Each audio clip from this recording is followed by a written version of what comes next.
Hey guys, welcome to today's video. This is Martin from martinmixing.com, and today I have something really special for you. I have made a very in-depth tutorial about how to record guitars.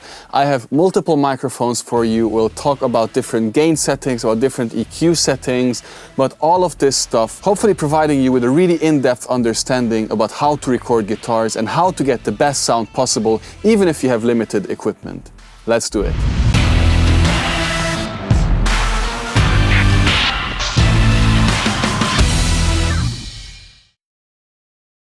Okay, so let's jump right in.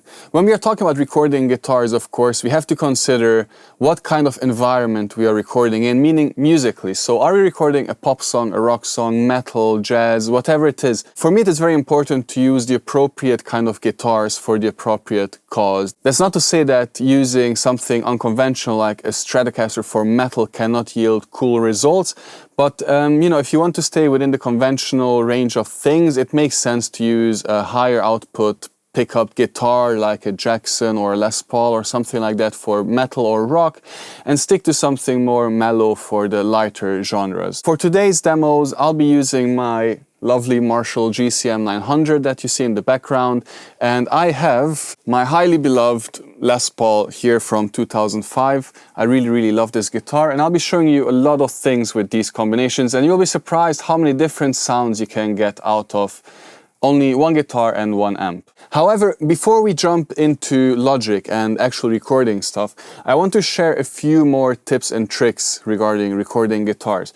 For me, it is really important to consider the little details, and there's a lot of hacks and a lot of tricks you can use to get to the desired sound, such as string thickness. It makes a huge difference what thickness strings you're using. I'm using 10s on my guitars because I usually play and record in E standard tuning, maybe in a drop D, sometimes in an E flat, something like that. However, regardless of the tuning you're using, it is worth experimenting with thicker and thinner strings to see what kind of results they yield. Naturally, you would expect a thicker sound from thicker strings and a thinner sound from thinner strings.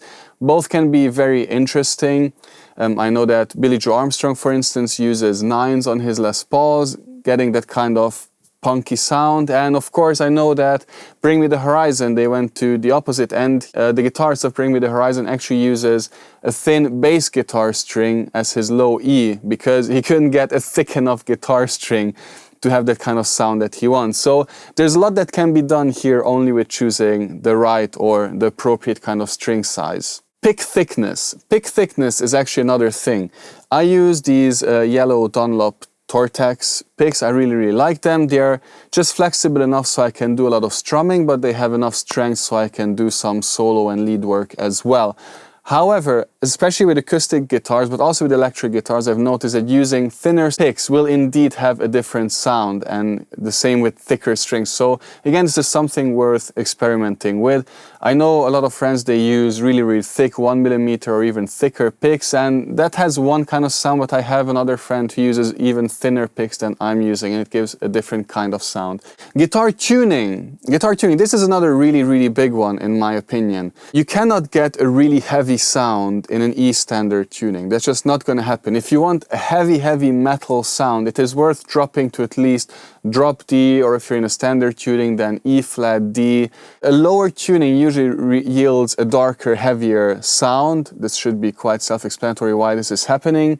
And then combining a lower tuning with thicker strings, that will give you even heavier results. So I hear a lot of music, I hear a lot of mixes being sent to me where I can hear, okay, the song is recorded in E standard and they are complaining that it's not heavy enough. Yes, it's never going to be heavy enough simply because your strings are resonating at a higher frequency than they're supposed to. So if you drop it down, your 440 Hertz A will suddenly become, something lower, and that will have a deeper, thicker sound to it. So this is very important, and I would like to demonstrate this with a demo for you. So for this, I'll be using my Les Paul at a medium gain setting, and I'll play a little riff in a standard tuning and then a semitone lower, and you'll hear the big difference that it makes. I have loaded a drum groove into Logic, as you can see here. I have Steven Slade drums on it in just some cool preset setting. I have done the minimum EQ and minimum kind of parallel compression to give it a little bit of punch. Let's have a quick listen to the drums.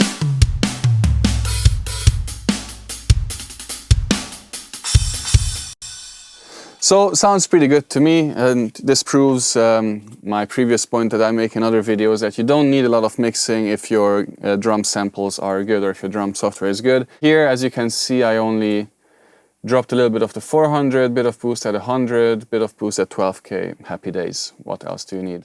Okay, so take one. This will be E standard. Let's have a look.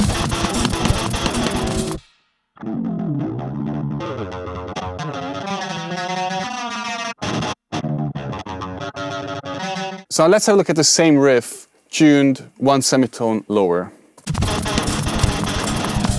This whole Logic session will be available for you to download, so you can have a listen at these files, at this track as many times as you want and to compare for yourself. But as you can hear just from me recording this riff, that the meaning, the context of this riff has changed dramatically between the different versions. Let's have a listen to them together.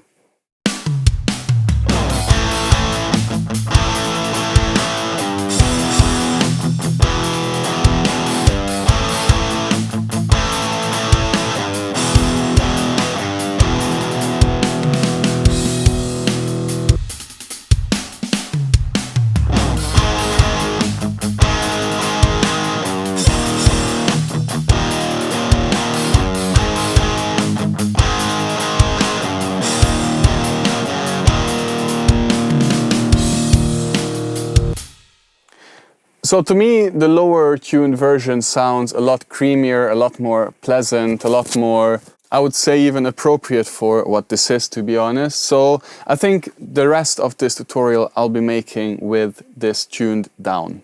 Now, another very important part of setting up your guitar is, of course, the amp itself. So for this, I'm using my GCM 900 medium gain setting for now. However, the EQ on the amp plays a very significant role. Why is that? Because we tend to set the amp when we play guitar in our rooms very differently to how it sounds good when recorded. We always have this problem that we have to boost more treble, that the mid-range is not good, that the low end is usually too much when you're recording guitars. So when you're in a recording environment, the settings will usually be dramatically different than when you are in a live environment or just playing by yourself at home. And I wanted to give you two demos for this. I'll record the same riff again with an amp EQ that sounds comfortable for me here in the room, so that I could, just jam along with it as much as I want.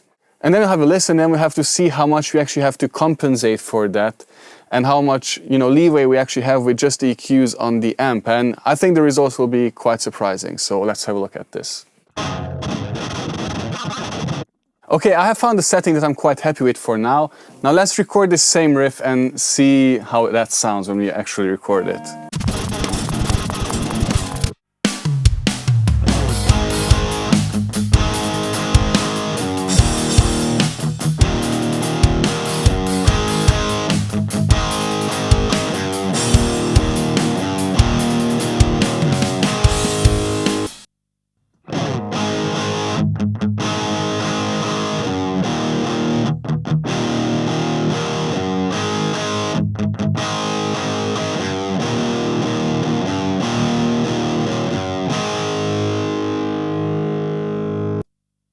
Okay, so just listening to it without anything else on, we can tell that this is very, very dark. It's a very dark, a very scooped, quite a scooped sound.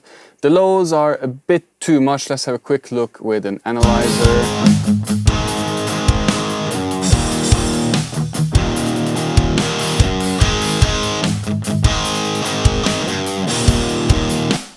So yeah, as you can see, we are missing quite a bit of treble. It will not really cut through. It would be a good sound to EQ, it's definitely workable. However, I think that because you have the opportunity here, it's better to do this in amp. Let's do it as we record so you don't have to EQ too much later on. So now let's see what kind of sound we get if I compensate for this shortcoming. So these are the settings for the comfortable sound. As you can see, I reduced the treble quite a bit, the middle I've rolled out a bit, the bass I boosted quite a lot, of course, because it sounds cool, it sounds comfortable. Presence out, and the rest has remained unchanged. Relatively low volume, I don't want to crank it too much here now. And the gain just at 12 o'clock on channel B. Okay, and now here we have the compensated settings. As you can see, I boosted the treble quite a bit, mids up, it's all about the mids, guys. Bass out quite a bit, we don't need all that muddy low end, and I bumped up the presence. Everything else has remained unchanged, same gain, same volume there in the very beginning. Let's see how this sounds.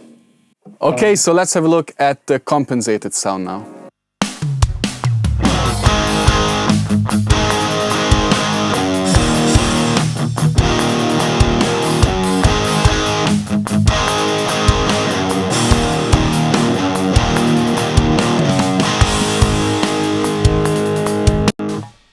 Okay, so like last time, let's have a listen to them one after the other.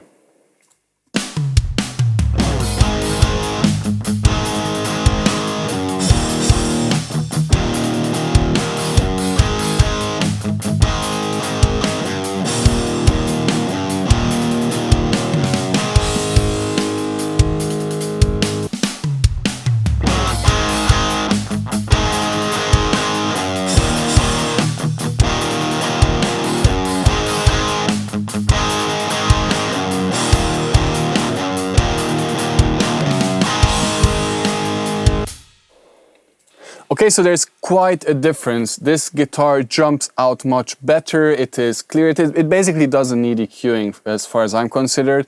It is not as thick in the low end, yes, but this is a rock song. We'll have a bass guitar in there eventually, you know, maybe in the next tutorial even.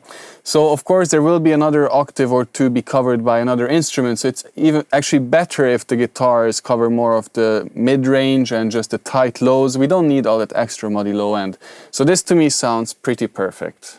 So, another thing that many people get wrong is the actual gain setting. It's a very deceiving, a very tricky thing. When you listen to something like Bring Me the Horizon, the guitars seem very heavy, but they're not actually that distorted. The heaviness comes from the low tuning, the thick strings, the miking and all of that. So they're not actually that distorted. If you listen to Breaking Benjamin, same thing, the guitar's actually almost, I wouldn't say clean, but it's more a crunch sound that combined with the very low tuning, with the heavy bass, with the heavy drums, give this super heavy sound. However, if you listen to Diary of Jane or any of these other songs, you can clearly hear string definition. It's not one mushy sound. It is a very well-defined sound. You can hear every string, you can hear all the notes separately. Of course, there is room, there is a place for really high gain settings, but from what I can tell, usually the guitars are gained much lower than we think, especially when in a studio environment. So now that we have found the right EQ setting on our guitar amp, let's record the same riff with 3 different gains, low, medium and high, and let's see how that goes. Okay, so take 1 will be with the gain set to just below 8. This is just above the breaking point. Let's see how that sounds. Okay, take 2, medium gain. Let's do it. And the last one, high gain. Let's do it. Okay, I'm quite curious about this actually, so let's have a look. Let's have a listen at the low gain version first.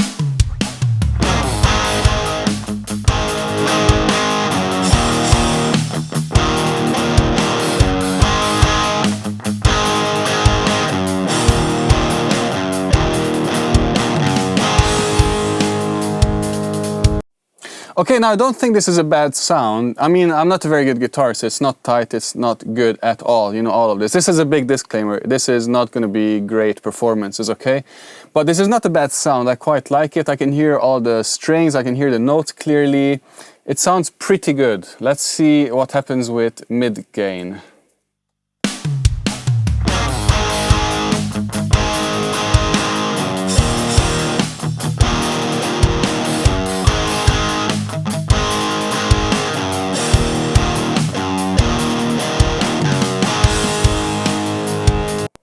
Not bad. I actually prefer this over the low gain. It has a bit more crunch to it, of course. It has a bit more power to it.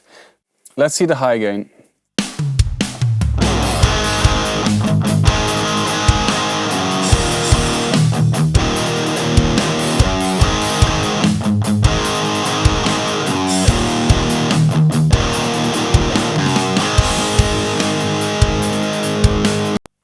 Okay, I do not like this. This is too much. It's undefined, it's muddy, it's just not a good sound. It's a bit too creamy. So for this, I think we will go with the medium gain. Okay, so now that we have determined the EQ of the amp, we have determined the guitar, the strings, the pick and everything else, and we have even determined the right gain setting, we'll talk a little bit about microphones, okay, because there's a lot to cover here. I have two microphones set up here that we'll try, an MD421 and an SM57, although the FM57 is modded, it had the transformer removed to get a smoother bassier sound. It's a really cool mod, actually. I really encourage everyone to have at least one SM57 with the transformer removed because it's great for snares, rock vocals, and guitars as well. You will lose a lot of level, of course. It's only really good for loud instruments. It will not work with quiet instruments anymore. So when talking about microphones and microphone choices, why are we picking different mics for different purposes? It's because every microphone and every source has a different frequency response. And ideally you want the frequency response of the microphone to complement the frequency response of the source. This means if we have a really bright, almost harsh source, we might want a mic that is a little bit warmer, because at the end of the day we are aiming for a somewhat linear sound with everything what we do, be it recording, mixing, mastering. So if you have a microphone that has a spike at 5K and an amp that has a spike at 5K, then what you'll get is a lot of 5K, so that's not very good. And I can demonstrate this to you with a little bit of drawing. I have a grid here, we have 10 Hertz here, 100, 1K, 3, 5, 10. So what happens is that usually guitar amplifiers have a frequency response something like this.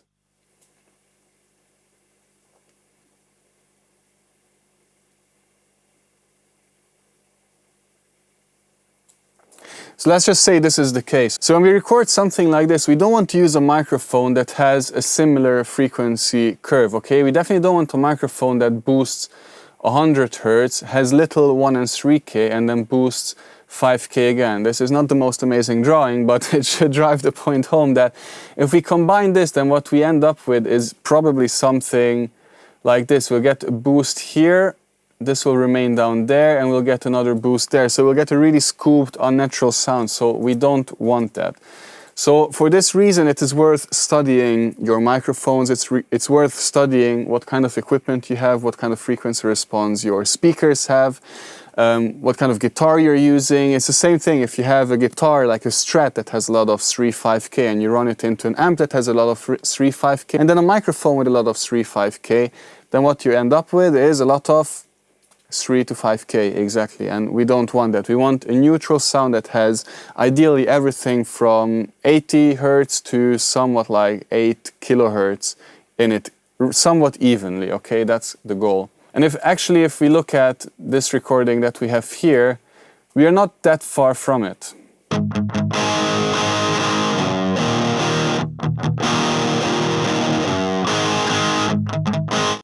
Let me turn it down, but as you can see, we have a really nice rise up to 100, and then it's almost ruler flat up to, yeah, pretty much 6K. So this is already really, really good, okay?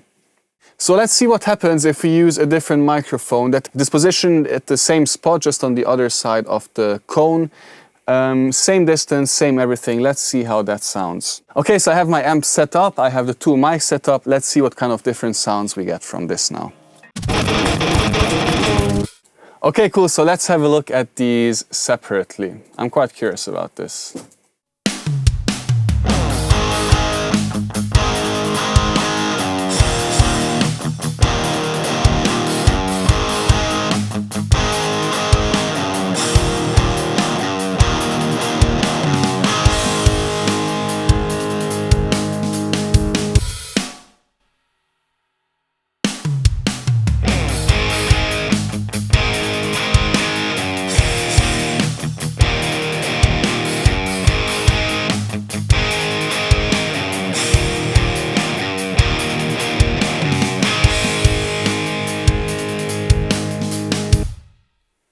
Wow, this is really surprising. The two sounds could not be more different, honestly. I was not quite expecting this. This is insane. Let's have a look with the two analyzers, what happens here, okay? So we have the 421 on the right and the 57 on the left. Actually, let's do it like this.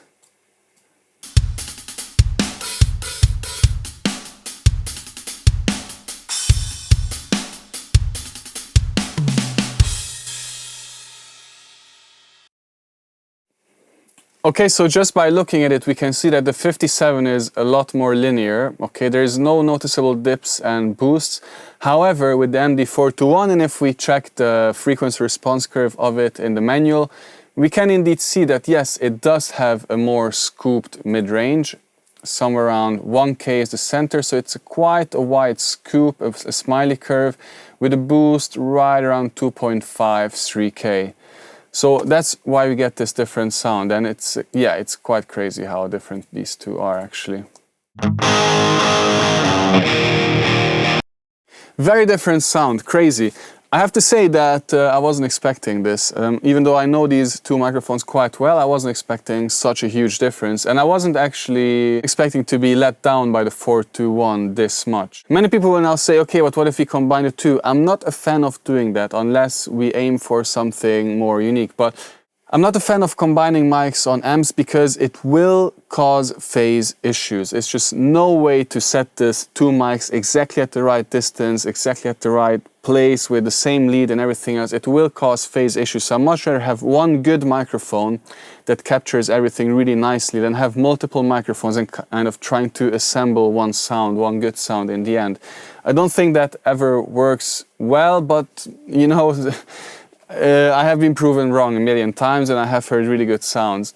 There are a few combinations that I do like though, and that's if you actually use microphones really selectively for their strengths. So there's a really good combination which is the D112, which is a kick drum mic, yes, but it has really good low end. So you'll get a really cool 50, 60 hertz kind of bump.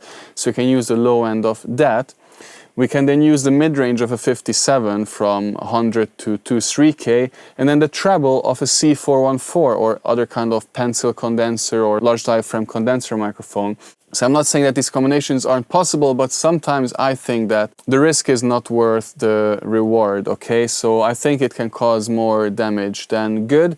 That said, you can't really go wrong with a D112 and the 57 or D112 and one other microphone, because the D112 will have lows that no other microphone or no normal dynamic microphone will have on your guitar amp. And indeed, when I record metal or hard rock or really heavy genres, I do like to use this combination of a D112 or other kick drum microphone with a really good mid-range microphone. Okay, that works really well actually. But I would not combine two mid-range microphones that cover the same range, such as this MD421 and the 57. I think it's just overkill. Okay, now another interesting and very important point, of course, is the mic position. So not only should you evaluate every different speaker within your cabinet, if you have something like this, where you have 4 speakers in the cabinet. I've already done that, I didn't want to bore you with that, but actually the 4 speakers sound quite different. So it's worth doing that. Also, there is a discussion to be had about the positioning of the microphone. Okay, you can have the microphone on the cone directly in the center. You can have it where the middle part of the speaker joins the actual cone shape part, and you can have it on the side as well, or in a million other places, and these will all yield different results, and I'll show you exactly how these sound later on. A really cool trick that I want to show you how you can evaluate and how you can find the best position is you can put your headphones on and move the microphone around. You can do some recordings, but there's a really cool hack in how you can actually see where the speaker is, and I want to show you that now. So naturally, most of us will not want to cut off the front grille. So what you can do is, hopefully you can see this, you can use a torch which will highlight exactly where the speaker cone is in the center of this box. Hopefully you can see that, and then you can, set your microphone where you want. I usually set it, you can see it where that round bit joins the edge, where it actually joins the larger side of it. Yeah, so where you can see that highlight now, that circle, that ring is where you should have the microphone. That's a really, really good starting point because it has a really balanced sound. It has a really good balance between treble and low end. As we can see, that's where I have my 57, and we have a really flat linear response from it actually. Okay, so I have recorded 3 takes of the same riff again. It's in the center, that's dead center on the speaker, off center, just where the ring is that I showed you previously, and the side, which is basically just the side of the cone. Let's see how these sound Let's see how these sound. As you can see, there's a slight level drop off here as well, which is to be expected because, of course, there's a bit less information here. But let's have a look.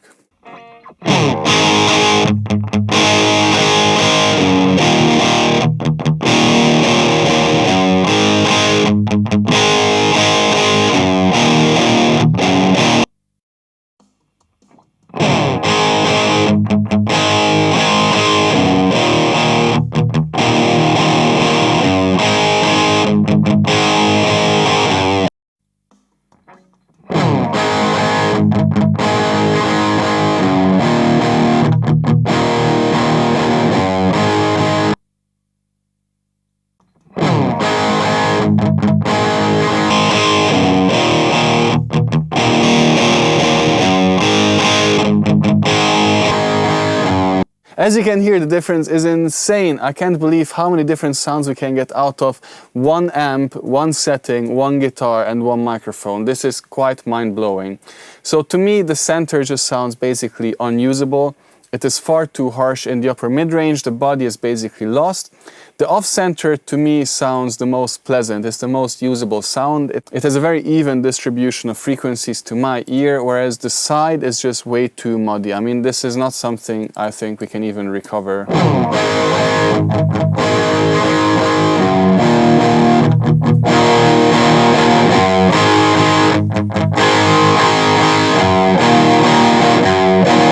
It's not bad with a bit of EQ, but I'm still missing a bit of the clarity, the bit of the definition that we have in the center here.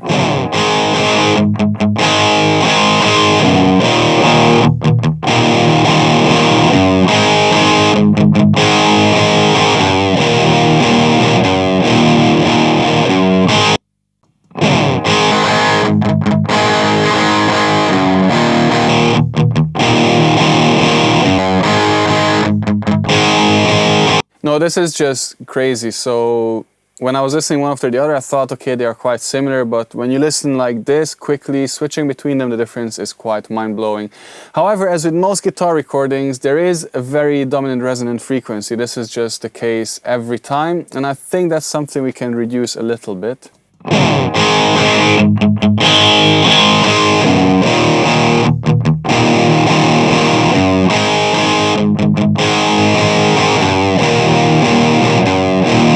There you go, that's your guitar sound. Happy days.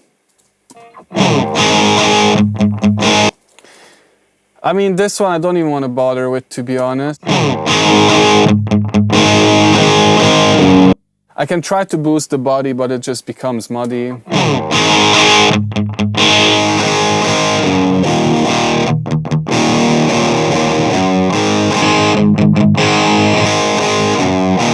It's just thin. It doesn't have any substance, really. It's just the high end of the strings. I don't get any of the note definition that, you know, I really like on my Les Paul. So to me, the off center here works best.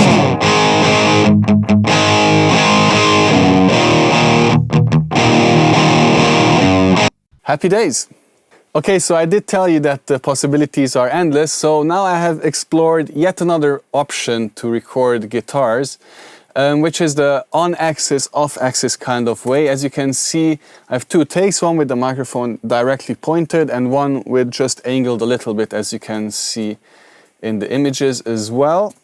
Now, as you can see on the frequency response of the SM57, it responds very differently depending on where the audio comes from. So this is yet another aspect of our equipment that we can use to our advantage.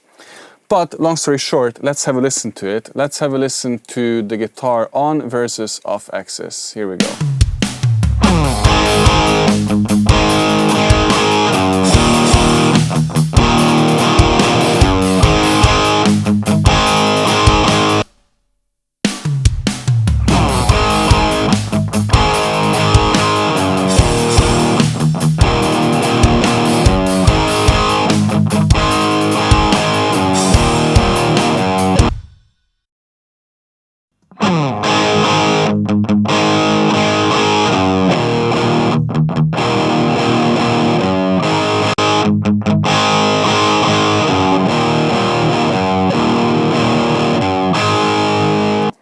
Okay, as you can hear, we get a much darker sound. We have lost a bit of the clarity, we have lost a bit of the definition, but it is still usable. However, of course, the on-axis to me sounds still a lot better. There isn't necessarily a right, wrong, good, bad kind of way to do things. If I was in a band situation, I would probably use the off-axis recording here for a rhythm guitar and the on-axis for a solo guitar.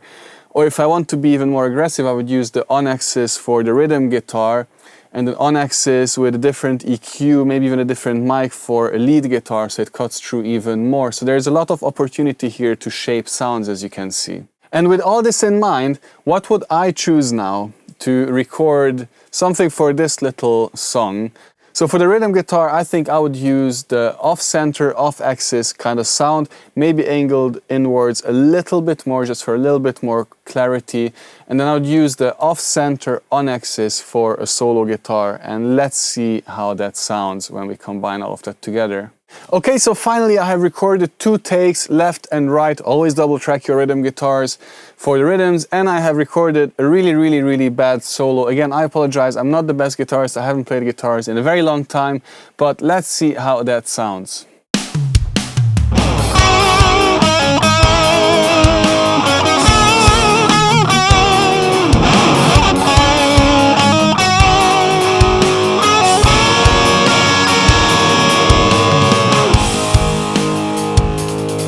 Cool, so, let's just add a little bit of reverb to this guitar solo here, and that's about it, I would say.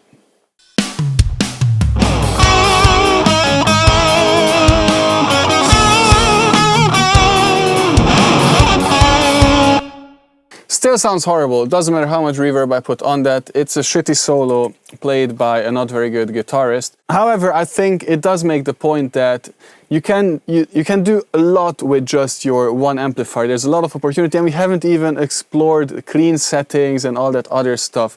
So there's a lot that you can do if you have one somewhat decent guitar, one somewhat decent amplifier, and one relatively cheap microphone, which is an SM57. So to finish things up, I have 2 more small tips to share with you. One is, there's a really cool towel on the string trick, which I encourage everyone to use when recording guitar solos. When you know that you're not using open strings in your solo or even your rhythm guitar, just put a towel on your headstock so it will dampen the strings so you don't get any additional vibrations. Your guitar solo will sound a lot more direct, a lot cleaner, and a lot better. And another trick is, I talked about this in a previous video, if you are recording rhythm guitars and you know you are not playing open strings, then do not tune your guitar to open strings. That should be quite self-explanatory, but most people don't do it.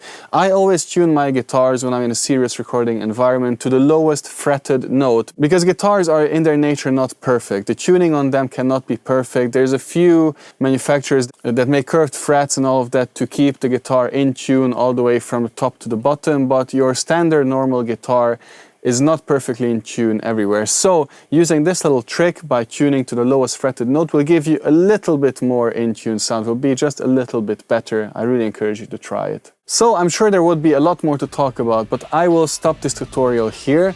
Let me know if you have any questions. If you are watching on YouTube, please like and subscribe, and also join my private Facebook group Mixing with Martin, where I share more exclusive content and you can contact me directly as well. I'll probably have a few more tutorials ready. I'm actually planning a whole series about recording with the mindset of a mixer. I think that will be very helpful for every producer and recordist out there. And I'll be seeing you in the next video. Until then, take it easy, happy mixing, bye bye.